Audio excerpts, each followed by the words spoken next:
It started like any other night. The moon hung over a quiet countryside, and the only sound was wind brushing through trees. Inside a modest wooden farmhouse, a family of 4 slept soundly. But in the corner of the house, on a worn-out rug near the fireplace, a tan and white pit bull named Echo was wide awake. He smelled something. It wasn't smoke at first. It was wrong, sharp, metallic, then thick and suffocating. Within seconds, flames crept from the kitchen wall. Smoke alarm batteries had died the week before.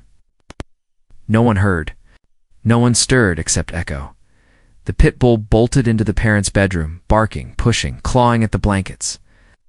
He ran to the children's room next, pulling at a boy's sleeve with his teeth.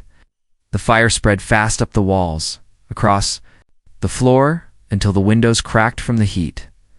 The family stumbled outside, coughing, confused, barefoot in the cold grass. But Echo didn't follow. They screamed his name. Then a crash. And through the cloud of black, Echo leaped out the front window. Fur scorched, legs shaking, he limped toward the boy and collapsed. Everyone survived. Everyone but the house. Echo was rushed to a veterinary hospital with second-degree burns and lung damage. For 3 days, he didn't move. But when he finally opened his eyes, he wagged his tail, only once, searching for the family he saved. They never came. The shelter said they'd relocated to live with relatives in another state. No word about Echo? No forwarding number? The pit bull, a hero, was left behind. The shelter workers tried their best. They told everyone his story. But Echo was a pit bull, and that word still scared people. He looked strong. I have kids. I'm just not comfortable. So he waited, in a cage, with eyes full of memories no one wanted to see. 2 months later, an older man, 60 gray-haired, quiet, walked into the shelter. He wasn't looking for a puppy. His eyes went straight to the back, to the dog who didn't bark, who didn't beg to Echo. The man sat down in front of the kennel and said nothing.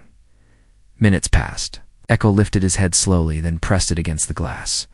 The man finally whispered, "You made it out." I know how that feels.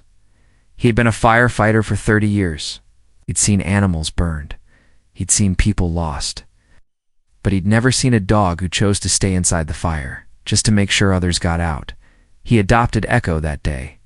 The man lived in a cabin deep in the woods, pine trees outside, soft rugs, and a wood stove inside. It was quiet, safe. Echo didn't trust it at first. He circled the cabin each night before lying down. He jumped when the fire crackled. Stared at the man for long moments, always watching, always alert. But the man was patient. He didn't push, just sat. He read books out loud sometimes. Fixed broken chairs. Gave Echo space to unlearn what pain had taught him.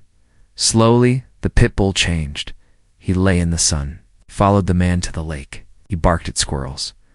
Just once, but it was enough to make the man smile. For the first time, Echo wagged his tail like he meant it. One winter morning, ice glazed the steps of the cabin. The man slipped while bringing in firewood, hit the ground hard, his leg twisted beneath him. No phone, no neighbors nearby. He tried to shout, but the cold air stole his breath. Echo didn't bark for help. He ran through woods, over snowbanks. Half a mile away, a woman walking her dog spotted the pit bull sprinting toward her, breathless and wild, dash-eyed. He stopped, turned, barked, ran back. She followed that day. Echo saved a life again. This time, the man who saved him. Echo became a legend in the local town. The fire dog, they called him. Veterans asked to meet him. Kids drew pictures of him at school. Animal hospital kept his photo on the wall. But to the man, he was just Echo, the one who didn't give up, even when the world did. They watched storms together, shared meals, grew older, side by side. When Echo could no longer run, the man carried him to the porch each morning. When Echo couldn't hear well, the man hummed low melodies just to let him know he wasn't alone. One morning, Echo didn't wake up. He lay curled in his blanket, facing the window as if watching for smoke one last time. The man buried him beneath a tall pine, the same tree Echo always stopped to sniff during walks. He placed a toy beside. The stone, a chewed-up rubber firefighter helmet. A wooden sign stands there now. Echo, loyal beyond fear, braver than fire, more than a dog. And on quiet nights, when the wind rustles the leaves, the man sometimes thinks he hears footsteps. Soft, steady, still watching. Because some loyalty never leaves. It echoes.